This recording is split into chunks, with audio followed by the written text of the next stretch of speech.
class. So the topic of tonight is Yachatz.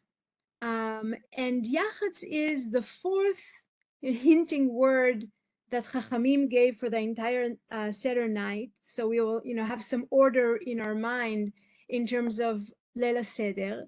And we start with Kadesh, we start with a Kiddush, and then Kadesh Urchatz, and then we wash our hands, but we don't make the bracha, we don't bless Al Netilat Yadayim. And then we do the karpas, like we eat the salty water or the lemony water, depends on the minhag, it depends on your custom or group of people where you're from, Ashkenazim, Sfaradim, Temanim. And then we get to Yachatz. So Yachatz is the fourth element that we do in Leila Seder. And let me share the page that I also sent you in the sources. And let's start from the beginning and try to understand what do we do with this Yachatz part of the Seder. So Yachatz in Hebrew means literally to break, but more specifically to cut into two pieces. This is an example of the matzah. We'll get to the shape later.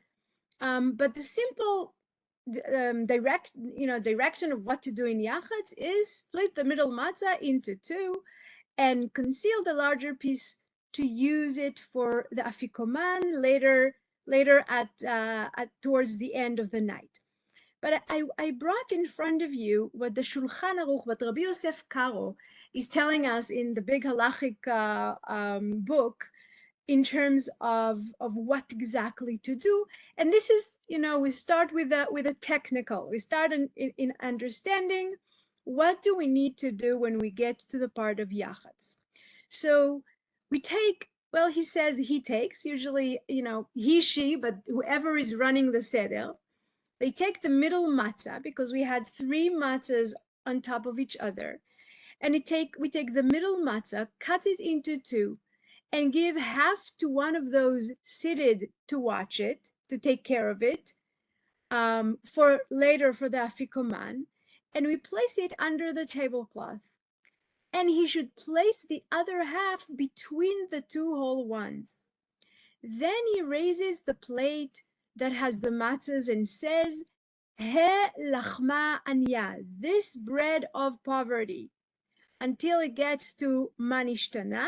We have the part of He lachma anya, this is the poverty bread that our forefathers and mothers ate in Mitzrayim. And then we start to say the manishtana, what's the difference between this night and other nights, and we sing the song, and then we start telling the story of the Haggadah.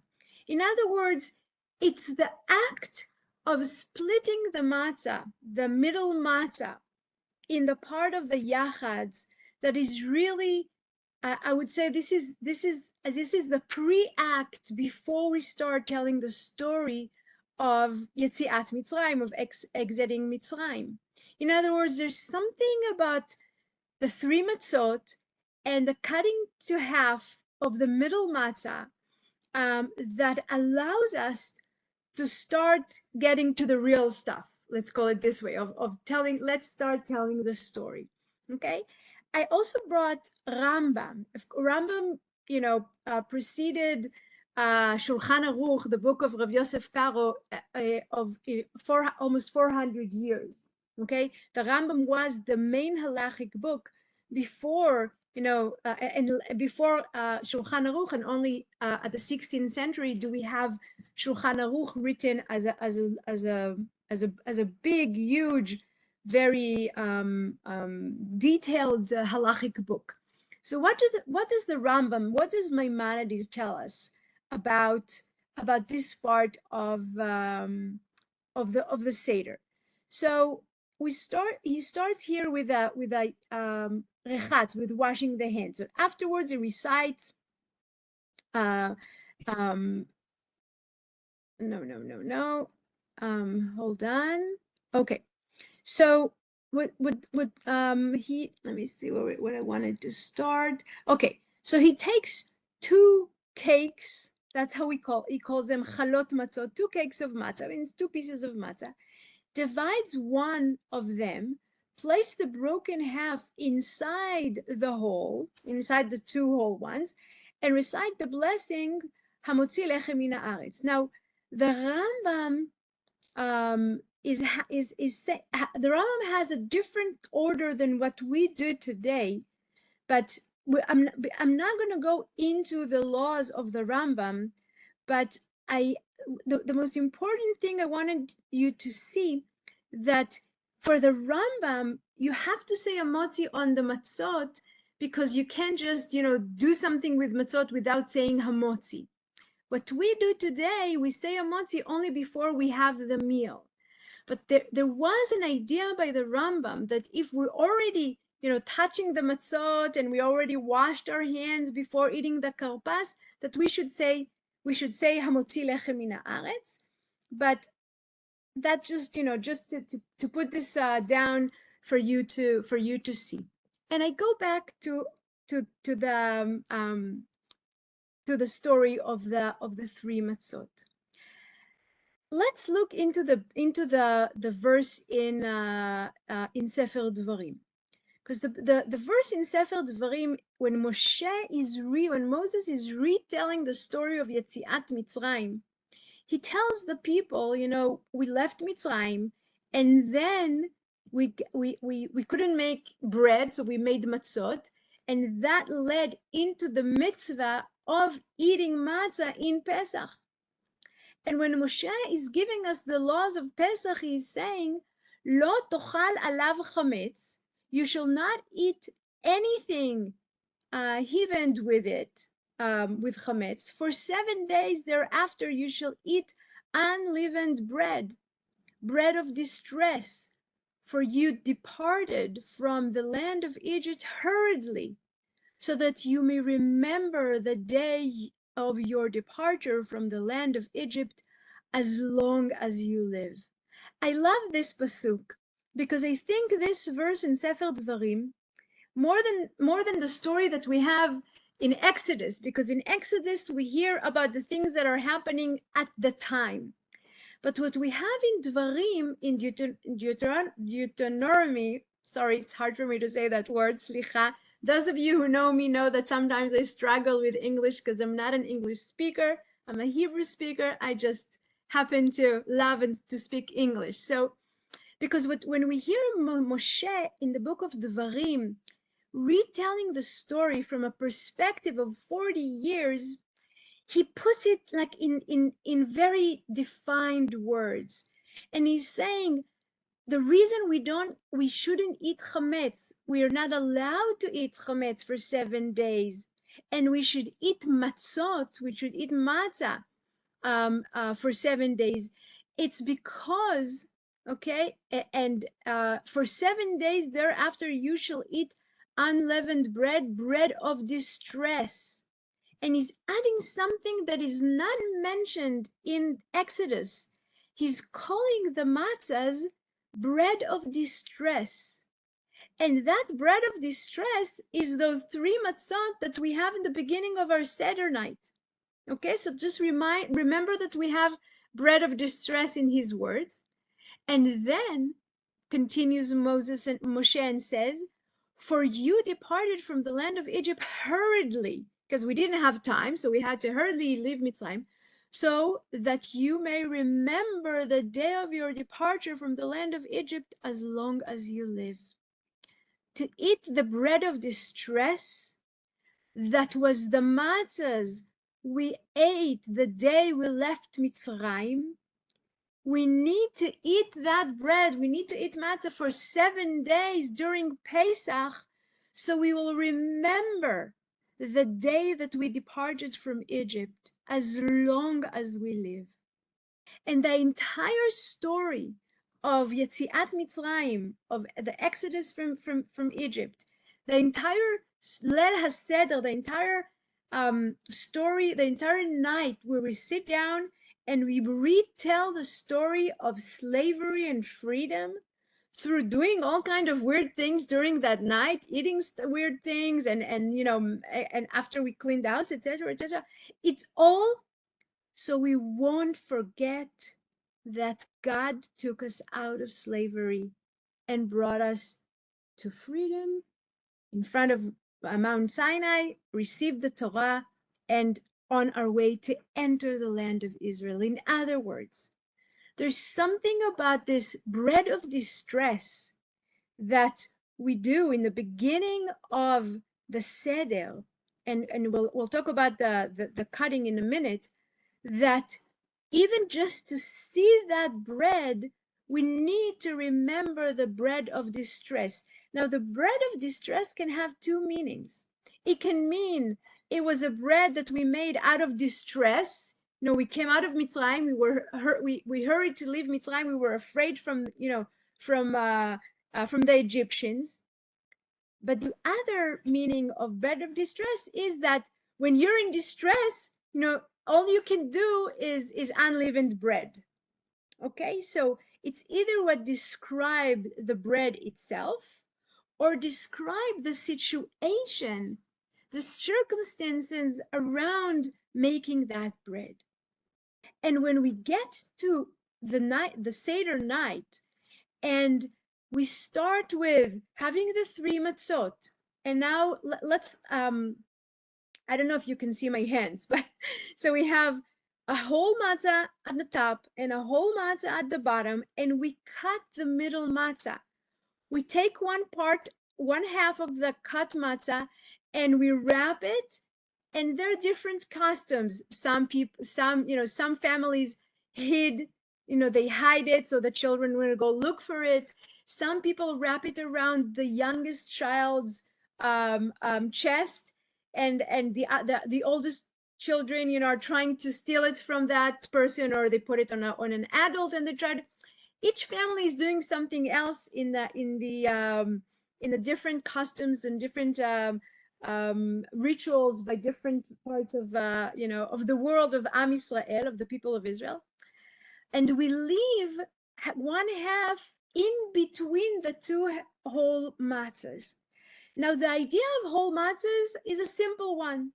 The whole matzahs is like we have two loaves of breads every Shabbos, every holiday, because when we make a kiddush and when we make a motzi, we need to have lechem mishne. We need to have two loaves of bread, okay, or loaves of challahs, or two little buns. So we have two whole challahs because we're soon to have a meal, and halachically we need to have lechem mishne. So that's why we have the two whole matzahs. But the most interesting thing, of course, is that between those whole matzahs, there's the half matzah hidden in it. And that matzah is what we need to talk about. Because when Chazal will say, lechem oni, and they'll talk about it mostly in the tractate of Pesachim, in the Gemara that talks about the holiday of Pesach, because the Chachamim will say, well, even if we're in difficult situations, even if we don't have freedom, or we don't rule our own land in the time of Chachamim in Eretz Yisrael, none of us is in distress that we don't have time to make challah that rises. So how come we still calling the matzah lechem oni, bread of distress? So we go back to the verse in Sefer Dvarim, and the Chachamim and the sages are telling us, well, you know what? Even cutting the middle matzah to half reminds us that it's like a poor person, that some of them, some poor people cannot allow themselves to have a whole loaf of bread. And when we cut the matzah to half, we remind ourselves of the bread of distress, not only as the stress we were in at Mitzrayim, but also lechem oni, as Moshe calls it in Hebrew. Lechem oni, oni means poverty in Hebrew. So the half of the matzah reminds us that even if we are poor, we're not as poor as we used to be in Egypt. It also reminds us of very central mitzvah in all of the Jewish holidays. That if we sit down to have a feast, to have a meal, a festival meal with meat and chicken, or even if you're vegetarian, but you have all kinds of beans and rice, and hold on, there's a neighbor that cannot allow neighbors that cannot allow themselves such a plentiful meal. Your Seder night is not going to be whole if you're not going to open your door and invite the poor inside. So we're at the beginning of the Seder. We just wash our hands and made Kiddush, washed our hands, ate the karpas, and we're looking at those matzot. The story is ahead of us, and we are already doing two things: cutting the matzot so we will remember the story of Mitzrayim and the bread that our ancestor made in Mitzrayim because they were in distress. But it also reminds us to look around us. It's a social act to look around us and to think, is there someone I know that is going to be alone in the Seder? Is there someone I know that doesn't have enough food in the Seder, and maybe I can help them, or maybe I can invite them? Okay, so the whole, I would say that the emotional and mental state that the Yachatz, the breaking of the matzah, is putting us in is both thanking the place where we are at today, remembering what was there in the time of Egypt, and thinking about the people around us. But there's another interesting thing about lechem oni, because as you see again, I go back to the Hebrew, because the bread of distress doesn't hold in it that all the meanings that the word in Hebrew contains.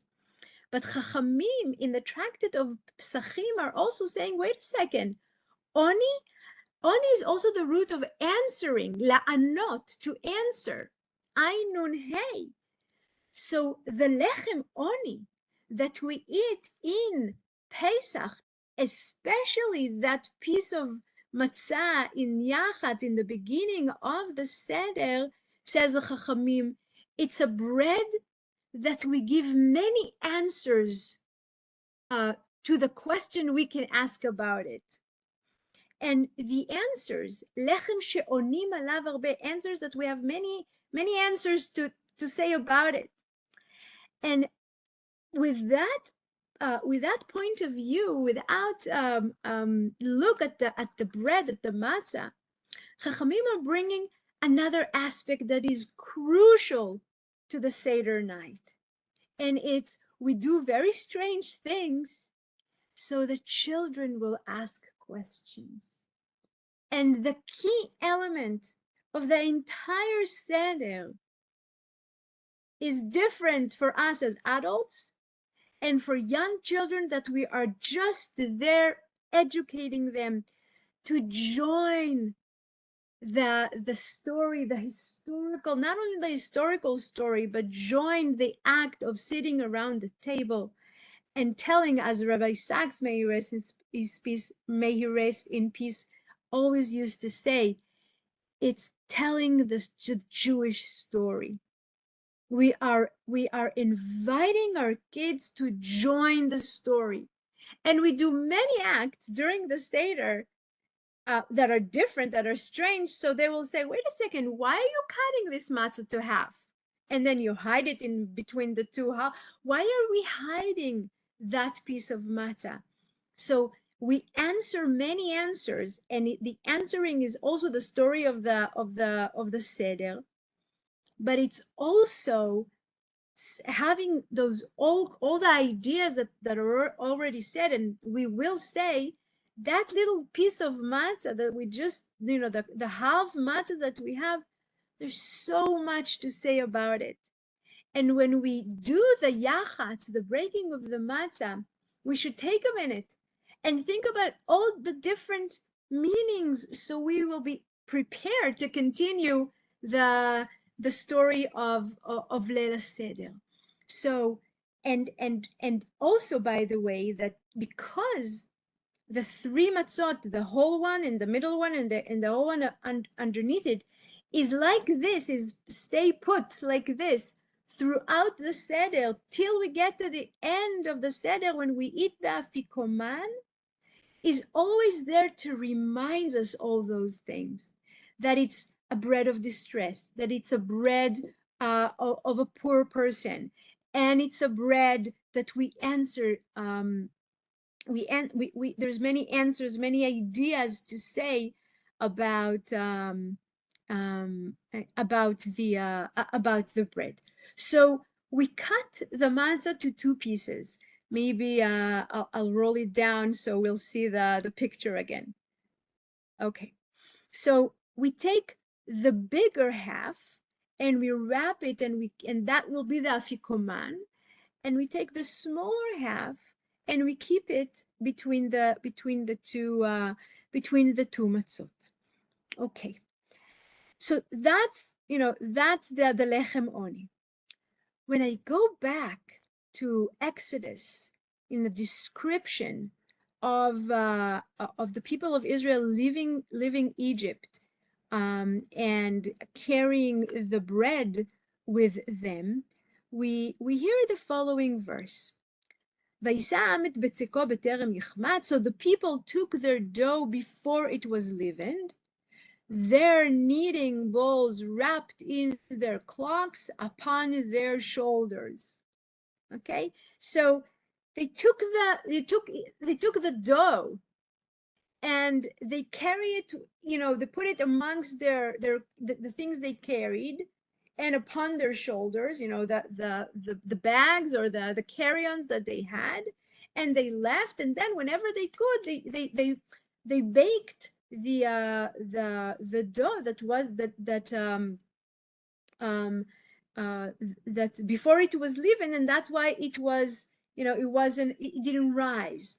Okay, what we can take from this pasuk, which is also adding to our understanding of the yachatz, of the halves of the broken challah, is that the pasuk describes the dough that the people of Israel take as wrapped in their cloaks upon their shoulders. And as I said before, that some groups of the people, of the Jewish people, they take the afikoman, they wrap it, some hide it, some wrap it around the shoulders of the grown-ups or of the children. And the reason to wrap it around the shoulders, this little piece of matzah, the afikoman matzah, is because of this pasuk that describes that the people of Israel, carried the dough of the matzot wrapped in their cloaks upon their shoulders. And some even make a whole show out of it. That the kids are going outside of the door, and we call them to come back, and we ask them, where are you coming from? And they say, we come from Mitzrayim, with carrying the matzot upon themselves.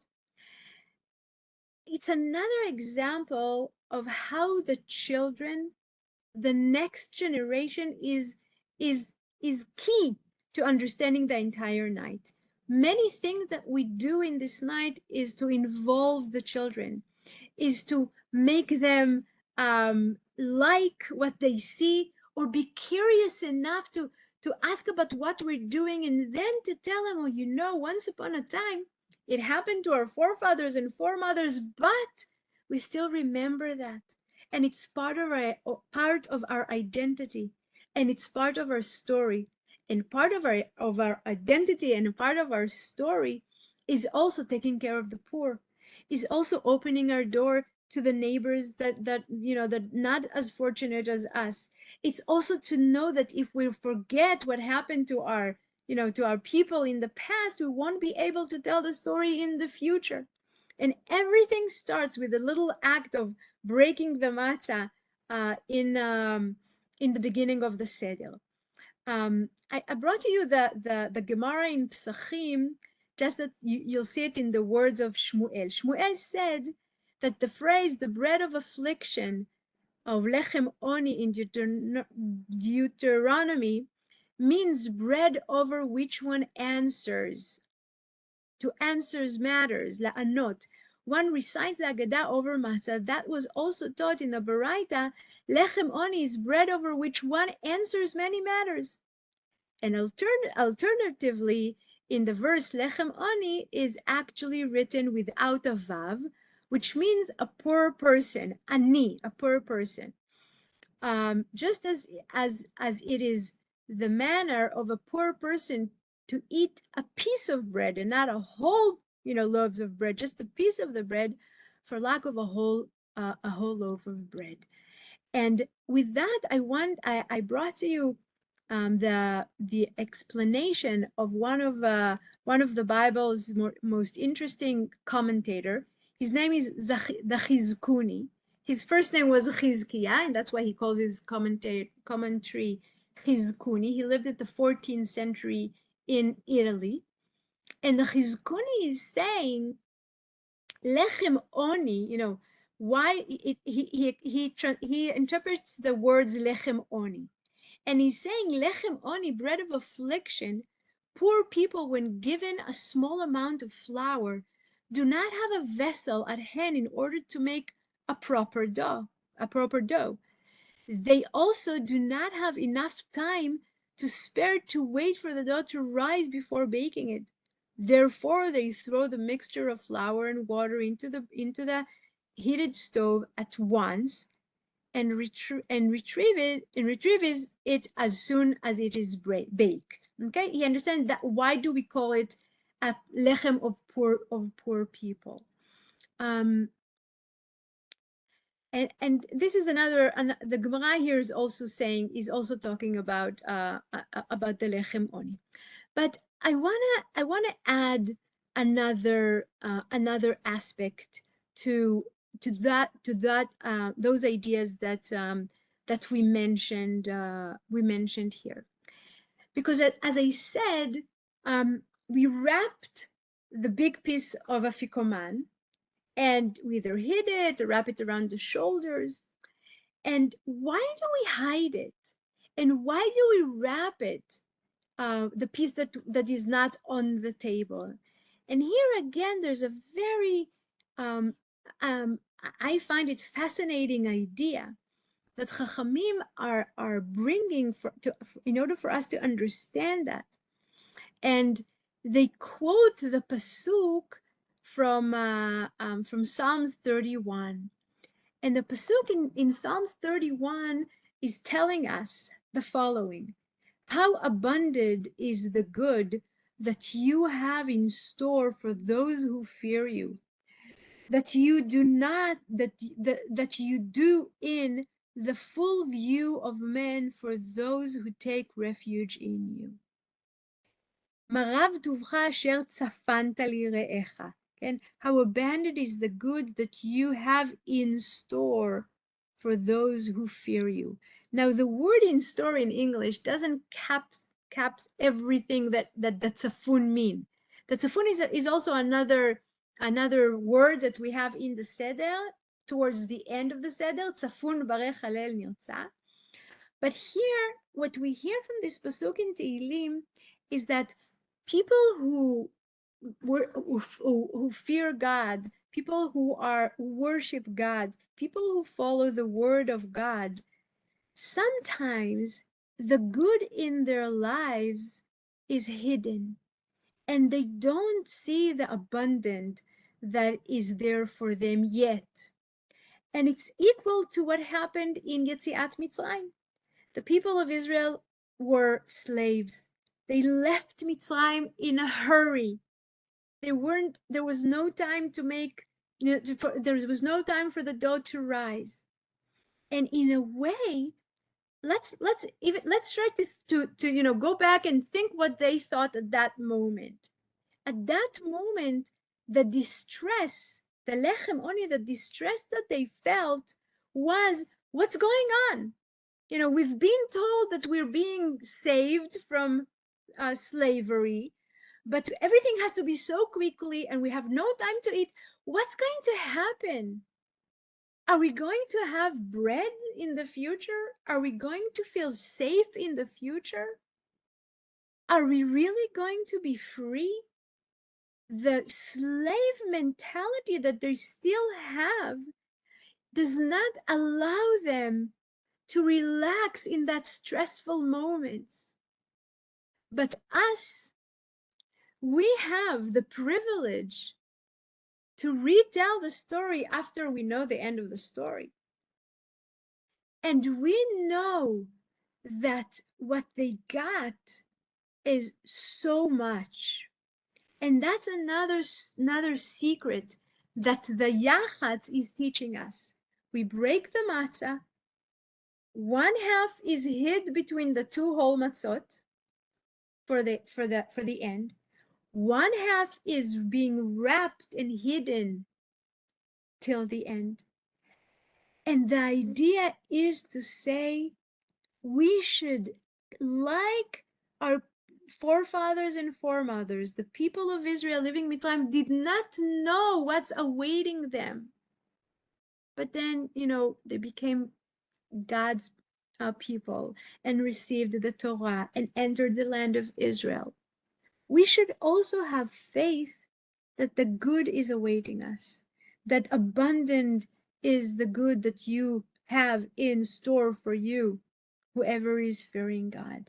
So it's another lesson, or it's another element that the hitting of the matzot of the Yachatz, the two halves of the Yachatz, is also training us to remember. It is true. Sometimes it's difficult in life, not only during the time of living in Egypt. I'm sure we all experience difficulties and challenges in life. And to act on the on the muscle, like to remember, and to even to meditate on the idea that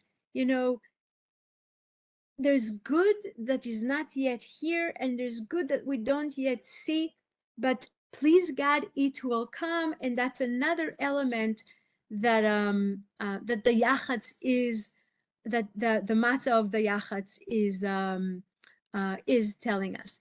Lynn is asking, and perhaps like the half shekel we give, Hashem gives the other half, two halves coming together. Beautiful. It's beautiful. Thank you, Lynn. I absolutely love what you wrote. Thank you. Okay. And there's more. I mean, there's so many things to say about these two halves of matzahs. Like it really is a bread that there's so many things to say about. Lechem she'onim alav. And it also has to do with the fact that this bread, it's not only a bread that came out of distress, or bread of affliction, but this bread is made out of water and flour. There's no oil, there's no yeast, there's definitely no sugar or eggs. It's simple. And it's at that night when we start Pesach and we remind ourselves that sometimes the rising of the bread, as metaphorically to, us thinking that, we more important than what we really are. I mean, existentially, I'll say it again. The matzah, which is simple, water and flour, comes to remind us that sometimes it's the simple things that makes us happy. Sometimes all we are at the end of the day is me and my thoughts. It's me and my mind. It's me and my talking to God, without any, things around me that sometimes make noise, or sometimes we are trying to show that we are more than what we really are, because we live in such a competitive society. And the more you have physically, that means that you're more important. If you're not only bread and if you're not only water and flour, you also have yeast, and you also have oil, and you also have eggs, and you have sugar, that means you're an important person. No, no, no. Comes the Seder night with a matzah, with a lechem oni, and tells us, keep it simple. Comes to remind us that keep it simple. Remember the core of who we are. The core of who we are is dust and neshama. It's the spiritual element with the material element that makes us who we are. And if we forget the neshama, so we are only material. And if we forget the materialistic, then there's so many things as God observers, as God followers, that we cannot do, because God gave us a body. We eat what we do. No, it's the famous joke, which is not a joke. It's true. Like every festival, we sit down and we have a feast and we have a meal. But the meal, Rabbi Sachs used to say such a beautiful thing, and he said, the family meals that we have in our Shabbat and in our festivals, that's the glue that holds us together. Because because you need to prepare the food, and then you want to make the food that your grandmother made, and you want to make your kids happy, and we all sit around the table and we talk, especially in the holidays, in the Jewish holidays, that you're not allowed to go into any technology. So all we have is us, our words, our hearts, yeah, and the stories that we tell each other. So we begin the Seder night looking at the lechem oni, reminding us that sometimes only bread and water is suffice to feel close and to feel connected. The other element I wanted to show you about the matzah. There's no English to this one, so I'll just I'll translate it as I go along. Likutei Halacha is a book. This source number 9. Likutei Halacha is a book that was written by Rav Natan. Rav Natan was the student of Rabbi Nachman of Breslau. And Rabbi Natan wrote almost all the books that we know today of Rabbi Nachman. But this specific book, it's not the words of Rabbi Nachman, it's the words of Rabbi Natan. So it's the book of the student of Rabbi Nachman of Breslau. And he's reading it as an halachic book, but it's more than a halacha. It's more theological and psychological and spiritual book. So says Rabbi Natan, he says, "Ve'al ken nikra Yachatz bechinat chatzot." Okay, so he says, wait a second. The word Yachatz, break, in Hebrew, means not only to break, but I also hear he says in the word Yachatz, I hear the word chatzot, midnight.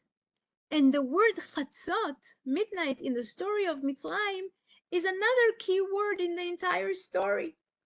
Because it's then that God was saying, Kachatzot alayla ani yotze betoch Mitzrayim, I'm coming. I will come down to Egypt to start the redemption from Egypt, the exodus from Egypt. I will start it at midnight. Now, why does it call midnight? Because mid is in the middle. It parts between the day and the night. That's the idea of the word midnight.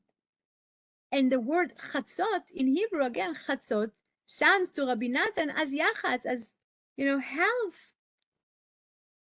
And To have God in Mitzrayim is to have a revelation of God in Mitzrayim before the big revelation in Mount Sinai. So says Rav Natan, when we remember that the word Yachatz, when we start the Seder with the 3 matzot, and the word Yachatz sounds like chatzot, sounds like midnight, that was the separation, the element, the border, not only between day and night, literally in Egypt, but also the separation between day and night metaphorically in the life of the people of Israel. Night being the exile, the suffering, the slavery, and day being when he started to save them. So says Rabbi Natan, let's also remember that. Let's also remember that Yachatz is like Chatzot Alayla. That's the time, that's the mid-time when God decides that he is revealing himself in Egypt before there was a revelation on Mount Sinai. And that's another thing that we can remember and we can think about and we can thank. He's calling it Hitgaluta Astara, is like in the big darkness of Egypt, in where it looks like there's no hope, and all of a sudden God comes in midnight, and hope starts to show to the people of Israel. So that's another beautiful idea in terms of the Yachatz.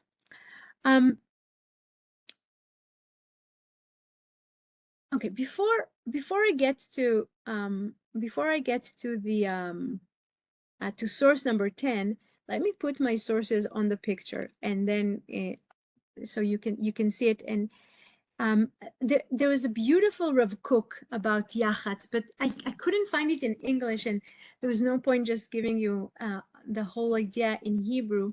So with your permission, I'll just tell you what Rav Kook, or Rav Avram Yitzchak Kohen Kook, the great Rav from the beginning of the 20th century, who came from Poland to the land of Israel and became the first Rav of Yafo and Tel Aviv, and later on became the Rav of Eretz Israel.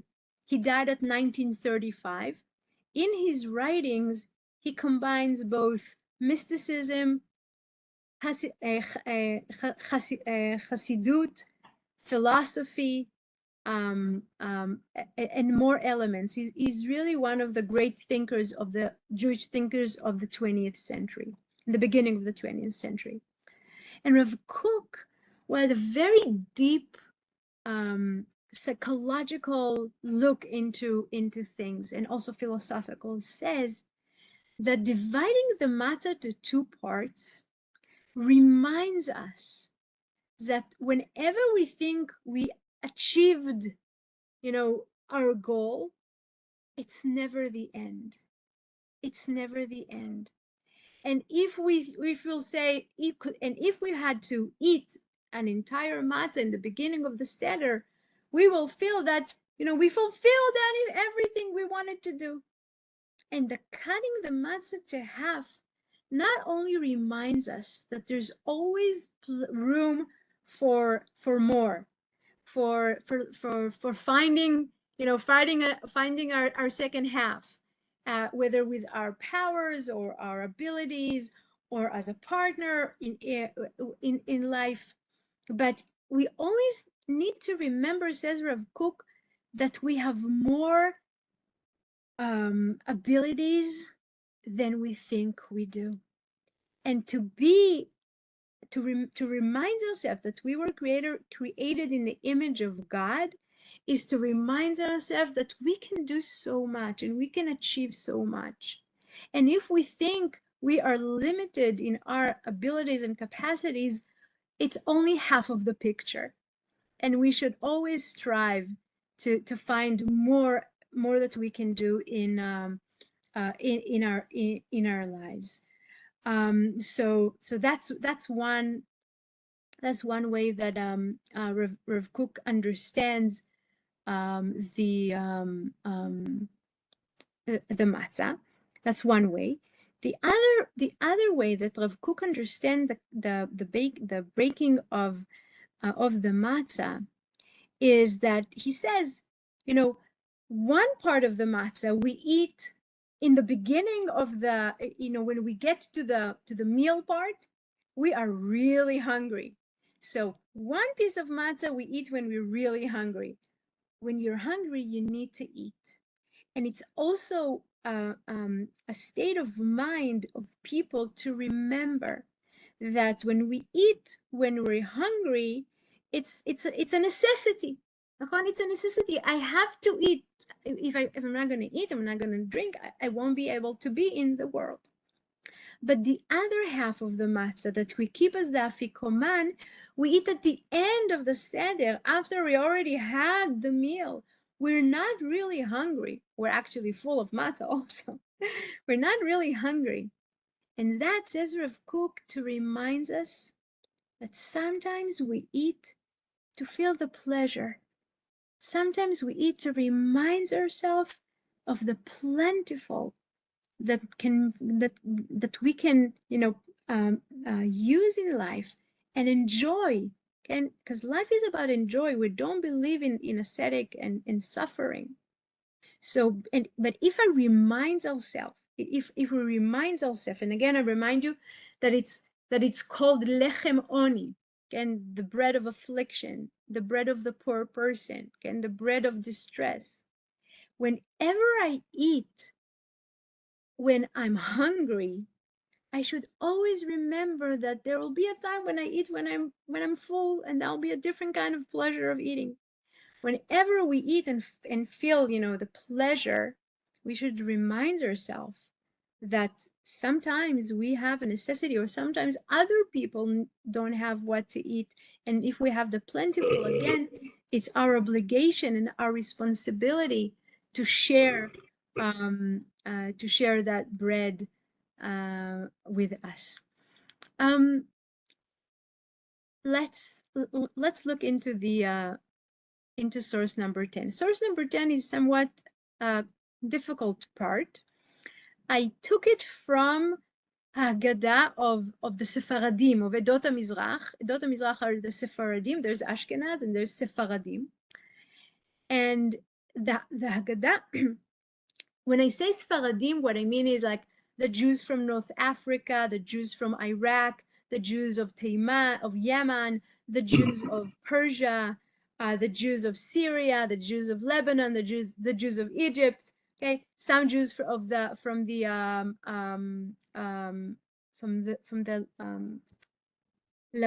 don't know how to say that. Never mind, forget that. But you understood the idea.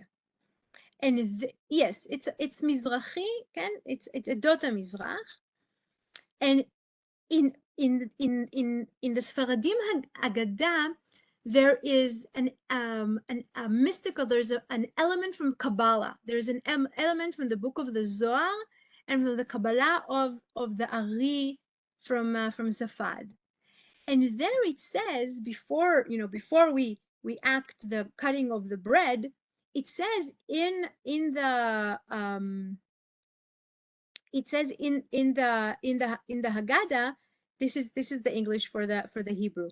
One takes the middle matzah and break it into two pieces, representing the letter Vav and the letter Daled. Okay, Vav and Daled. Okay, I'll go back to the picture in a minute, but everyone does that, okay?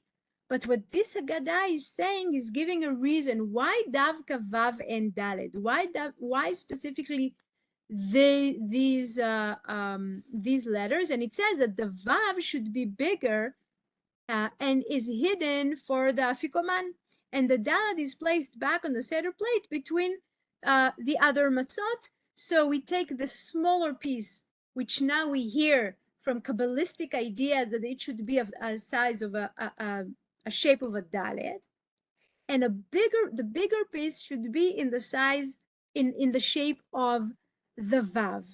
Okay, and the reason, says the Kabbalistic and the mystical ideas of the vav and the yud, when we combine vav and daled, okay, we combine the vav and the daled with the one matzah above us and the one matzah beneath the daled, it's hinting, or it's suggesting the wisdom that God created the world with. Now, I don't understand it myself. But what it is important for me to bring it, because what we have throughout the years, throughout the generation of Am Yisrael, is making more and more meaning, putting more and more meaning into those two parts of matzot. And what the mystical thinking of Judaism, starting at the Zohar and then with the Ari in Tzefat, is saying that Vav and Daled, if you look at my my fingers, okay, if we take like a Daled and a Vav, it can create the letter Hey, okay, and Hey is God. Okay, so, and they quote the pasuk from Proverbs: "The Lord founded earth by wisdom; He established the heavens by understanding." So God created the world with wisdom and understanding, and the letters Daled, Hey, Vav, Yud are representing the wisdom and the understanding that with them God created the world. What do we make out of it? That there is a tradition, a Jewish tradition, saying that when we have the Vav, let me go back to the picture, okay, because here they try to, it's never, graphically exactly. Whenever you cut the matzahs, it's, I remember myself as a young child, my father tries to make Daled and Vav. I could never see the Daled and the Vav in the, but okay, we're trying. So the so the Dalet and the Vav is the big one that goes to the Afikoman. And I want you to look at this picture, because I want to finish our little, journey today with Rav Sachs, Rabbi Jonathan Sachs. Zecher Tzadik Livracha, may he rest in peace. How we miss him. And Rabbi Sachs is saying, look, it's true that we have the two whole matzahs because they're, it's lechem mishneh. When we ask ourselves, why do we need to have on Shabbat and Chag? Why do we have to have two pieces of bread, two loaves of bread? And the understanding is that it reminds us of the manna, of the man that the people of Israel had ate from during the time of the Midbar. And on Shabbat and holidays, it doubled the portions because they collected it on Friday and they had to have a double portion to have for Shabbat. So to remember that, here's another act that we do in our routine festivals and holidays in Shabbat to remind us something that happened, so we will be able to tell the story and to continue to feel connected to the story. So we have two loaves of bread as the double portion of man in the desert, and that's why we have the two whole matzahs. And the middle matzah, says Rabbi Sachs, reminds us of the lechem oni. What we said before about the different ideas about the lechem oni. But says Rabbi Sachs, not only does the small half that stays on the Seder table reminds us of the lechem oni, reminds us that the poor person doesn't know, where he's going to get his next meal, reminds us that the poor person never have a whole loaf, but just a piece, okay? And when he gets a whole loaf, says Rabbi Sachs, usually he cut it to few pieces so he can eat a little piece each day. The second reason, says Rabbi Sachs, that after the destruction of the temple, what happened in Pesach is we were not able to sacrifice Korban Pesach. The entire festival of Pesach was changed because a crucial part of Pesach was the sacrifice, and then the eating of the meat of the sacrifice. And after the destruction of the second temple, we keep the big half of matzah as the afikoman to remind us of the sacrifice, the Pesach sacrifice that was being eaten after the meal, and therefore connect a little bit to that time when we had the temple, and try maybe even to think about a different kind of holiness that we can attribute to the eating of the matzah that reminds us of Korban Pesach at the end of the meal. But then Rabbi Sachs is giving a third idea, and he's using the Ibn Ezra, the great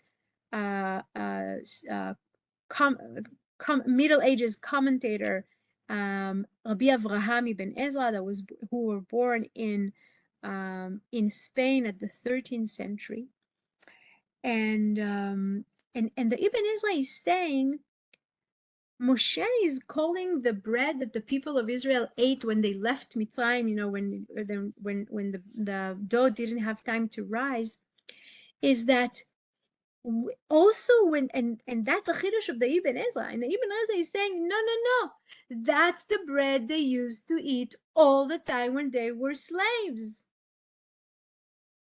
They never had time for the bread to rise, because they had to quickly make something to eat and then run to their work. And it's a much harder, as we know, it's much harder to process the matzah. Okay, but it does a good thing for slaves because it keeps them satisfied for a longer time than if they had a challah, for example. When we eat a challah, we can finish a whole loaf of challah because it has sugar and it has yeast. So the people of Israel had matzah, and it's only the Ibn Ezra saying that, and Rabbi Sachs is quoting, and had matzah all the time when they were slaves. It was lechem oni in one hand, but in the other hand, it kept them, from being hungry for a longer period of time. So when we cut the matzah, it represents not only the hard bread that we ate as slaves, but the fact that we are free now and we choose to eat a matzah. We eat the matzah out of freedom, not out of slavery. So therefore, the cutting of the bread reminds us of the two sides of the matzah, of the Yachatz. And here Rabbi Sachs, as usual, is giving such a beautiful phrase, saying that freedom from slavery is not about the bread we eat, but what we feel when we eat the bread. And in the beginning of the Seder, the beginning of Seder Pesach, when we, cut the matzah, send the afikoman, put the other half between the two matzot, reminding ourselves that we are no slaves anymore, and we are now can eat the matzah out of freedom, but always remember the entire different meanings of the matzah, of the Yachatz, beginning of the Seder, and tell it to our kids, tell it to ourselves, tell us to our kids, hoping and hopefully we'll have a meaningful Seder and a good holiday. That's it for today. Rebbitzin, the Yes. handout that I printed out does not have a lot. Sarah, Yes. I can't hear you so well. If you can you raise your voice, please? Yes, I say the handout that I printed out that why the shear does not include a lot of the things that you spoke about that was on your screen. Can you upload the what you put on the screen for us, because many things were missing. The things in Hebrew that I put on. It could, I know that I'm missing a lot of things that you said, and it's chaval. Some of the things I did not put on the pages because there are long Hebrew paragraphs that I couldn't find English to. That's why I said them by heart. And I only have them in. Is there a way for you to put up the whole thing? Because many of us do read Hebrew and we do understand Hebrew. I would appreciate absolutely. it. Yes, I will make sure that the Hebrew part will also be put. And if not, please send me, Sarah, if you can send me an email, I think that'll be the best. Okay. Okay. Very good. Thank you so much. My email is there at the web. And thank you everyone for your kind words. Thank you. It was really beautiful. Thank you. Thank you. Thank you. Bye everyone. Bye. Bye. Thank you. Bye bye. Thank you.